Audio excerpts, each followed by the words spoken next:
दोस्तों आपको अपडेट मिल ही गया होगा कि पिछले 13 अक्टूबर 2025 को CBT central board of trustees की जो 238वीं बैठक थी उसमें ईपीएफओ से रिलेटेड कुछ बड़े प्रमुख निर्णय यहां पर जो है लिए गए थे, जिसमें पीएफ की विड्रॉल जो अभी 2 महीने में यहां पर जो है विड्रॉल किए जा सकता है उसे जो है 12 महीने करना।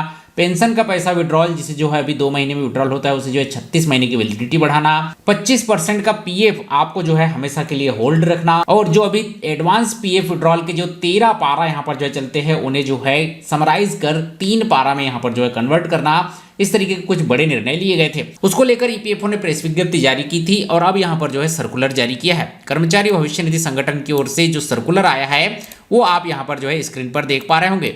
ये सर्कुलर 2 दिसंबर 2025 को यहाँ पर जो है आया है, जो कि कर्मचारी भविष्य निधि संगठन श्रम और रोजगार मंत्रालय की ओर से जारी किया गया है, जिसमें जो ईपीएफओ की 238वीं बैठक थी, सेंट्रल बोर्ड ऑफ ट्रस्टीज की जो 238वीं बैठक थी जो कि 13/10/2025 को हुई थी, उसमें क्या क्या निर्णय लिए गए उसके बारे में विस्तार से जानकारी दी है।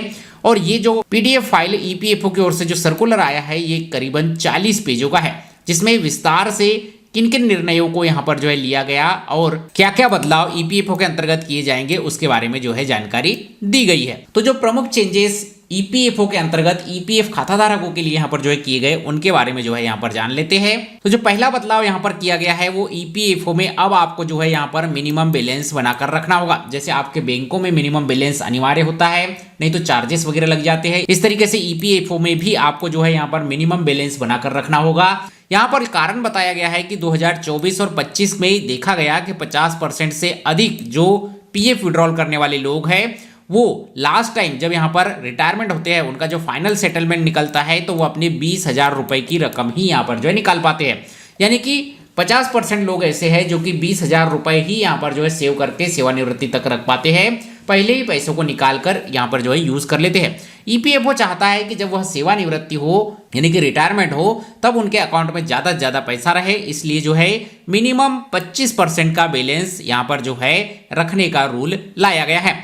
इससे क्या होगा कि आपका जो 25% का पैसा है यानी कि आपके पीएफ अकाउंट में मान लो 1,000 रुपए है तो उसमें से 250 रुपए यहाँ पर जो है पीएफ विड्रॉल करने की निकालने की अनुमति नहीं देगा रिटायरमेंट तक, और बाकी का जो 75% हिस्सा है उसे जो है आप पूरा का पूरा जब चाहे पीएफ एडवांस के तहत विड्रॉल कर पाएंगे। यहाँ पर ईपीएफओ ने बताया है कि इस 25% पर आपको जो है पीएफ का ब्याज लगातार मिलता रहेगा, जो भी यहाँ per year on year basis पर बनता है, और कंपाउंडिंग का बेनिफिट भी मिलता रहेगा। लेकिन इस सर्कुलर से यहाँ पर यह समझ में आ रहा है कि ये जो पीएफ का पैसा है ये आप केवल रिटायरमेंट के समय ही यहाँ पर जो है निकाल पाएंगे। ऐसा नहीं है कि आपने नौकरी छोड़ दी और अब आपके पास नौकरी नहीं है तो आप पीएफ का पूरा पैसा यहाँ पर जो है विड्रॉल कर ले।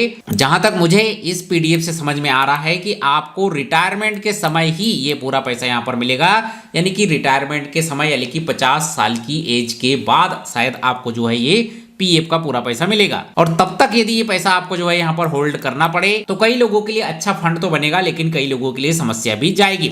यहाँ पर इस पैराग्राफ को आप ध्यान से पढ़ेंगे तो इसमें जो है ईपीएफओ ने कहा है कि ये जो 25% का पैसा आपको जो है सेविंग रखना है, इसको इसलिए यहाँ पर जो है रखा गया है कि ज्यादातर लोग, मान लो कि किसी व्यक्ति के 15,000 रुपए यहाँ पर जो है सैलरी है और वो 20 साल तक जॉब करता है तो उसके अकाउंट में रिटायरमेंट के समय यहाँ पर जो है लगभग 3.5 लाख रुपए उसके अकाउंट में जमा हो जाएंगे, और रिटायरमेंट के समय उसे जो है ये पैसा यहाँ पर जो है काम आएगा। वहीं पर रिटायरमेंट कार्पस अच्छा बने, रिटायरमेंट के समय अच्छा फंड निकले, इसी उद्देश्य से इसे यहाँ पर जो है जमा रखा जा रहा है। ऐसे में आप पीएफ का ये 25% पैसा तब तक यहाँ पर जो है अकाउंट से नहीं निकाल पाएंगे जब तक आपका जो है ईपीएफओ में सदस्यता यहाँ पर बनी हुई है। यानी कि आप कहीं पर भी ईपीएफओ में काम कर रहे हैं, ईपीएफओ में आपका अकाउंट है, आपका अकाउंट एक्टिव है, तब तक आप ये 25% का पैसा विड्रॉल नहीं कर पाएंगे।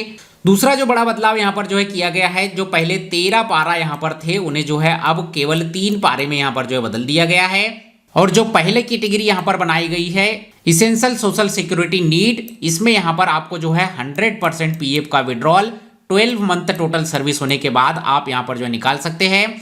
और इसमें भी ए ऑप्शन जो आएगा वो इनलेस के लिए रहेगा। इनलेस के लिए आप चुनते हैं तो मैक्सिमम 3 बार आप जो है पीएफ का विड्रॉल कर पाएंगे। एजुकेशन के लिए यदि आप यहाँ पर चुनते हैं तो मैक्सिमम 10 बार यहाँ पर जो है पीएफ विड्रॉल कर पाएंगे, और मैरिज के लिए यदि चुनते हैं तो 5 बार पीएफ का पैसा यहाँ पर जो है विड्रॉल कर पाएंगे।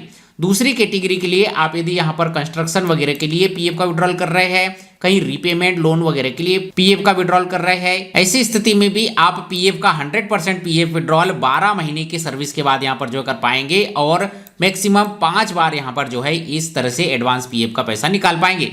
तीसरी कैटेगरी में कुछ स्पेशल आपको यहाँ पर जो है जरूरत है, ऐसे में भी आप 100% पीएफ का विड्रॉल कर पाएंगे। 12 महीने कम से कम आपकी सर्विस होना चाहिए और 2 बार यहाँ पर जो है इस पारा के तहत आप यहाँ पर जो है पैसे निकाल पाएंगे। तो पहले जहाँ पर 13 प्रकार की कैटेगरी होती थी एडवांस पीएफ विड्रॉल के लिए, अब यहाँ पर जो है केवल 3 प्रकार की कैटेगरी होगी। इसमें आपको लिमिट रहेगी कि कम से कम आपको जो है 12 महीने की सर्विस यहाँ पर जो है करना होगा, यानी कि आपका ईपीएफ में कंट्रीब्यूशन 1 साल या उससे ज्यादा का हुआ है, तभी आप यहाँ पर जो है एडवांस पीएफ विड्रॉल कर पाएंगे। और किन किन चीजों के लिए, जनरल पर्पस के लिए, एजुकेशन के लिए, मैरिज के लिए, लोन वगैरह के लिए, होम के लिए आप यहाँ पर जो है कितनी बार पीएफ का पैसा विड्रॉल कर पाएंगे, ये आप यहाँ पर देख पा रहे होंगे।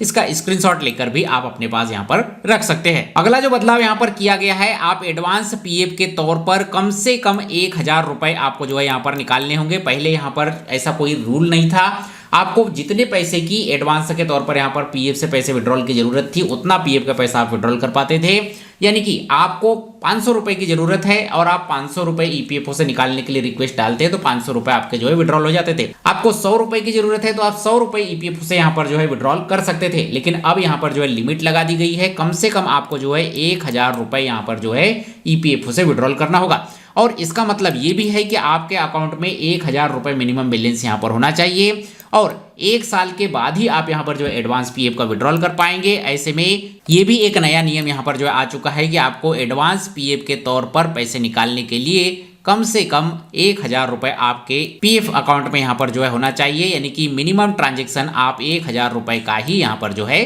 कर पाएंगे। 1000 रुपए से ज्यादा ही आपको यहाँ पर जो है निकालने को मिलेंगे। 1000 रुपए से कम का अमाउंट यहाँ पर जो है एक्सेप्टेबल नहीं होगा। अगला जो चेंज किया गया है वो है यहाँ पर पहले पीएफ का विड्रॉल 2 महीने के बाद यहाँ पर हो जाता था, जिसे अब 12 महीने कर दिया गया है। यानी कि आप एक पीएफ खाता धारक है, आपने कोई से कोई नौकरी छोड़ दी तो आप 2 महीने के बाद यहाँ पर जो है अपने पीएफ का पैसा विड्रॉल कर पाते थे और उससे जो है अपने रोजमर्रा के खर्चे यहाँ पर जो है चला पाते थे। लेकिन अब ईपीएफओ ने इस 2 महीने की लिमिट को 12 महीने कर दिया है और इसकी जगह पर सुविधा ये दी है कि आप एडवांस में पीएफ का पैसा जब चाहे यहाँ पर जो है निकाल पाएंगे। यानी कि आप एडवांस में पीएफ का पैसा नौकरी छोड़ने के बाद भी निकाल सकते हैं। लेकिन यदि आपको फुल पीएफ का विड्रॉल करना है तो आपको नौकरी छोड़ने के 12 महीने तक यानी कि 1 साल का इंतजार यहाँ पर जो है करना होगा। वहीं पर एक नया नियम और लाया गया है कि जो लोग यहाँ पर जो है फाइनली रिटायरमेंट होते हैं 55 साल या उसके बाद अपने पीएफ का पैसा, रिटायरमेंट के बाद अपने पीएफ का परमानेंट पैसा यहाँ पर जो है निकाल रहे हैं, उन्हें यहाँ पर जो है एक वेरिफिकेशन फॉर्म भी भरना होगा। यानी कि उनके डॉक्यूमेंट उस समय यहाँ पर जो है सत्यापित किए जाएंगे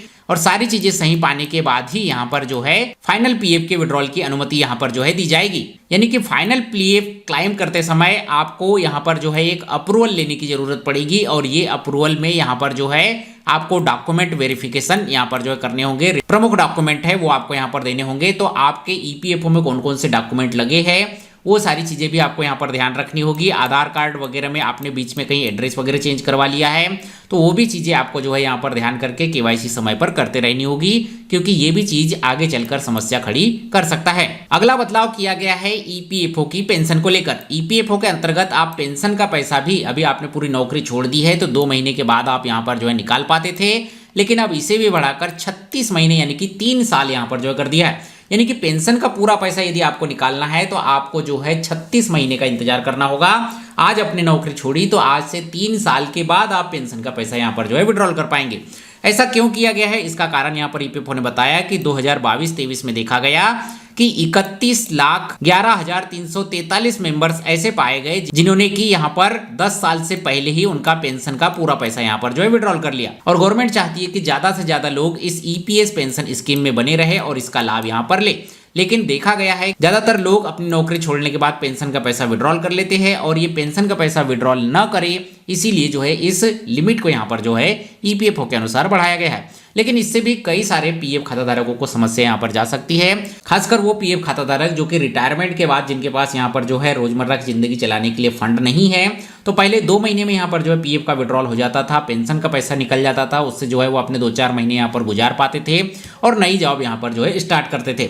लेकिन अब यहाँ पर जो है 36 महीने तक ये पैसा नहीं मिलेगा, 12 महीने तक आपको पीएफ का पैसा नहीं मिलेगा। ऐसे में यहाँ पर जो है दिक्कतें आ सकती है। लेकिन लॉन्ग टर्म में देखा जाए तो इसका बेनिफिट यहाँ पर जो है मिलता हुआ नजर आएगा। ईपीएफओ ने यह भी बताया कि लगभग 75% जो पेंशन का विड्रॉल है वो 4 साल के अंदर ही यहाँ पर जो है कर्मचारी कर लेते हैं।